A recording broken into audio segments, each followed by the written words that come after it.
Welcome back into the Daily Dose. I'm Jeff Hansen. The show is brought to you by Give'emHellBrigham.com and by CougarSportsInsider.com, part of the 24/7 Sports Network. Appreciate those of you who subscribe to the channel. Appreciate all of the algorithm fuel that you guys have provided over the last few months. Please continue to support the show. It means the world to me, and I could not do this without you guys continuing to come back each and every day for your Daily Dose. Thank you so much. Jay Hill, new defensive coordinator. He's done really good things for BYU's defense. The Cougar defense looks worlds different than it did a year ago. Jay Hill has had a lot of difficult assignments since he took over the defensive coordinator post at BYU. He's had to figure out a coaching staff. He's had to push guys off of the roster, bring guys into the roster, find the transfer portal, wrap up a recruiting class. He's had to install a defense, fill out the depth chart, all those regular coach things. He's had a lot of work to do. It's been a busy 9 months for Jay Hill since he took over the defensive coordinator position at BYU. This week, right now, is the toughest assignment that he's faced so far. He has to figure out how to stop or at least slow down Arkansas quarterback KJ Jefferson. KJ Jefferson's right there in the upper echelon of best quarterbacks in the SEC. He's right there with Jackson Dart, Joe Milton, Jaden Daniels, maybe Will Rogers is in there as well.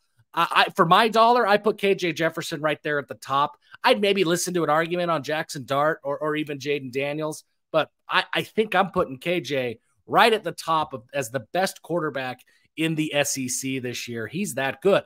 If you've forgotten how good he is, let's just take a look at what he did to BYU last year, just as a painful reminder. 29 of 40, 367 yards, 5 touchdowns. He also added 32 more yards on the ground. He can beat you in a lot of different ways. He is very good. And this isn't abnormal. This is who KJ Jefferson is. This is what he's done for his career. I mean, just looking at his career stats, you've got a guy who's completing 66% of his passes on the year. He just does really good things. 66% of passes for his career, rather. 73%, nearly 74% this year. His yards per attempt, nearly 10 yards per attempt. The guy's fantastic. He has only thrown 10 interceptions throughout his career to 53 touchdowns. This guy can play, folks. KJ Jefferson is the real deal, and BYU has to figure out how to stop him.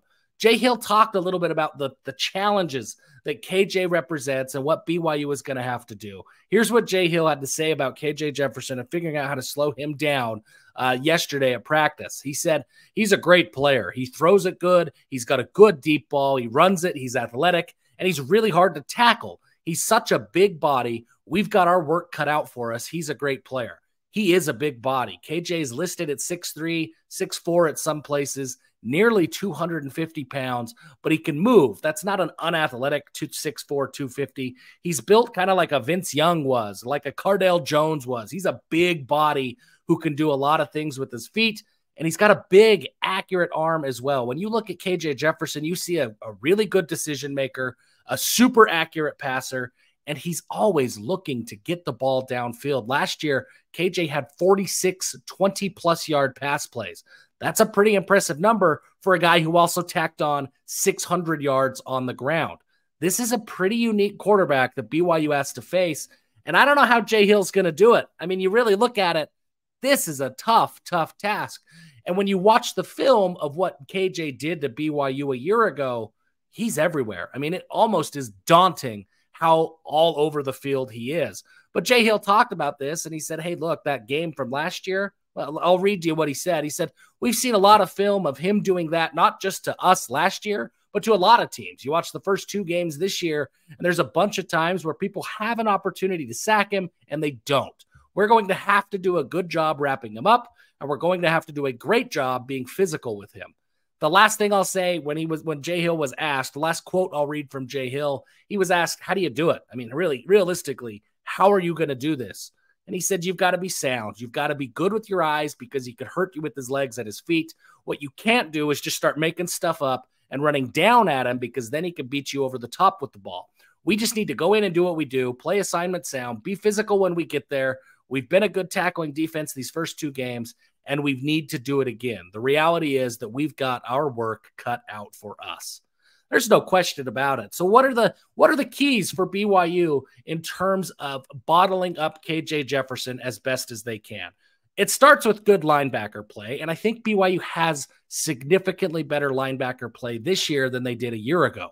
It's the same linebacker group for the most part. I mean, it's still Ben Bywater and Max Tooley who will be leading the charge. And of course, AJ Vongphachon's a huge piece of that, but he wasn't here last year. Those three linebackers, they just play so much more different. They were off ball. They were on their heels a year ago, and KJ picked them apart.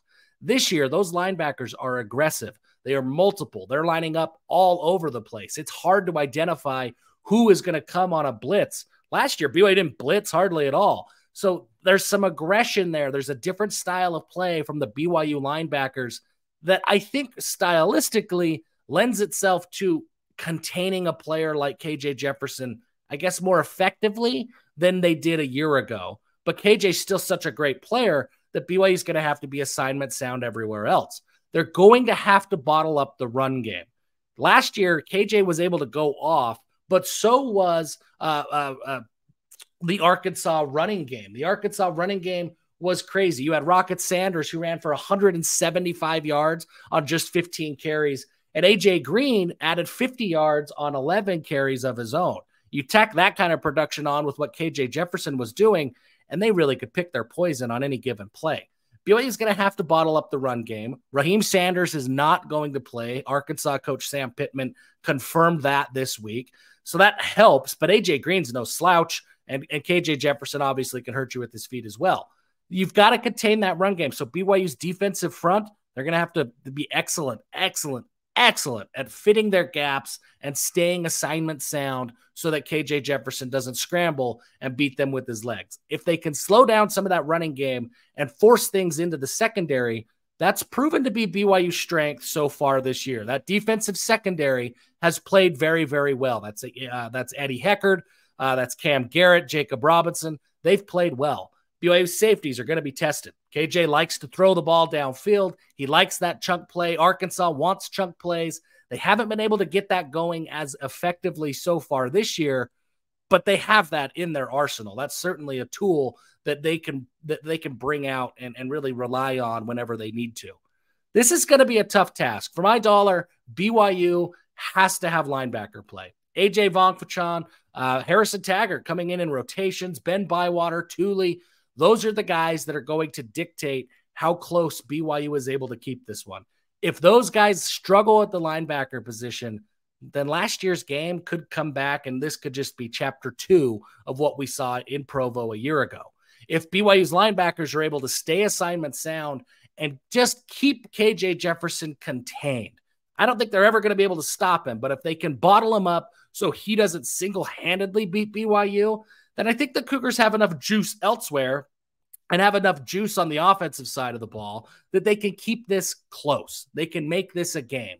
Right now, depending on which sports book you look at, BYU is about a 10-point underdog. That feels like a lot to me. That feels like a lot of points, but I get it because the margin for error for BYU really is those linebackers. If they struggle, then 10 points, you're going to wish you had bet Arkansas. But if those 4 linebackers play really well, then I think BYU is able to keep this one close and have a shot to win the game in the second half. But KJ Jefferson's no slouch. Stopping him, that's so much easier said than done. The linebackers, this is their biggest test. This is Jay Hill's biggest test. I'm really curious how this team shows up and responds. First road game, first real test for BYU this year. And frankly, it's the same kind of situation for Arkansas. Obviously, they're not on the road, but they've played a couple of lesser opponents as well this year, and they're coming off a pretty disappointing game against Kent State, where their fans expected them to score 50, 60 points, and they only won 28-6. They haven't been able to get the running game going like they're used to, and KJ Jefferson, by his standards, has been a little bit more pedestrian so far in 2023 than he was in 2022 and earlier in his career. I think kind of like BYU, that's maybe more of a product of playing lesser teams and not quite being up, working through some wrinkles, working through some things in a new offense that they're still getting used to. I think that's what it is. And that now that Arkansas, BYU, you've got a real tough matchup, 2 bigger teams. I think both teams will show up and show better. They'll execute better. But until one of them proves that they can, I mean, that's something that you got to watch out for, because neither team has really proved it yet that they can get up and play well, execute well, play assignment sound football for 60 minutes. The team that does that the best maybe comes out on top, but Arkansas has that wild card of, even if they're not playing well, as long as KJ Jefferson is, they're going to be in every single ball game that they play. They're that good. Appreciate you guys tuning in to the Daily Dose. If you haven't subscribed yet, please do. And until next time, give them hell.